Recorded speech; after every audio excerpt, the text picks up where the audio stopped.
Now, you had a tryout with WWE before, correct? Yes, yes.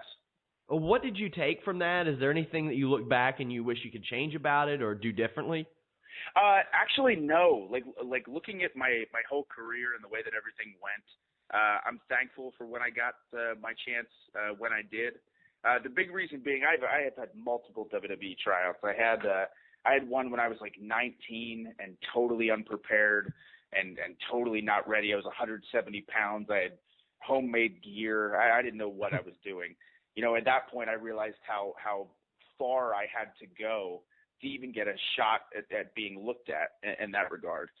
And then later on, when I was 22 or 23, I was a lot more prepared because of that first tryout that I had. And the second tryout I had went way better, a lot better. But still, it was a thing for me where I knew I needed to continue to grow, not just like as a performer, but as a man, but like physically the way I looked.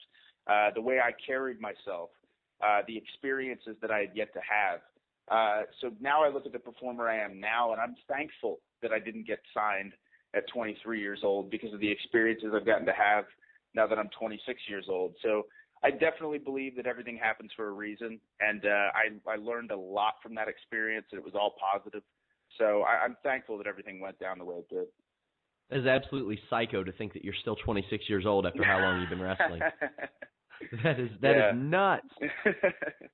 That is nuts. Do you follow NXT? I do.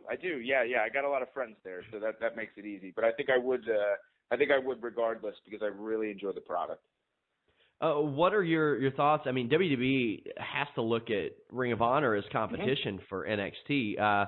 What are your thoughts of that? I mean, they're running the same weekends in the same towns as you guys sometimes. Which, I mean, Ring of Honor's done that with WWE as well for WrestleMania weekend. Sure. But what are your thoughts on that? Yeah, I don't know. Like, I actually do kind of have a theory. I think there's less competition than maybe the fans think. I think it's fun to fantasize about the idea of like NXT and Ring of Honor butting heads and seeing who's going to do better. And obviously with WWE looking at Ring of Honor guys and really wanting to hire Ring of Honor guys. But I very much think that Triple H and NXT are focusing on what they can do to be the best product they can, and I certainly know that Ring of Honor is focusing on everything we can to be the best that we can. So really, though, I think it's cool. I think it's awesome. I think it creates a cool environment, like I mentioned earlier about who's going to show up where, what buildings are going to be run. Like I just saw that NXT ran the Turner Hall Ballroom in Milwaukee, which is a big Ring of Honor venue. So it's cool. It's exciting. It certainly doesn't make Ring of Honor feel threatened. We're very comfortable, like I said, with where we stand in the wrestling world, and our roster is stronger than ever. So I just think like I said, it creates a cool competitive edge kind of for everybody to always make sure we're bringing our A game. If NXT has a really big show, like one of their WWE Network specials, and then Ring of Honor has a pay-per-view coming up, we're like, oh, okay, we're going to make our pay-per-view better than the NXT show. Like that's our mindset and that's our game plan. So it's cool. It really creates a cool little competitive edge for us.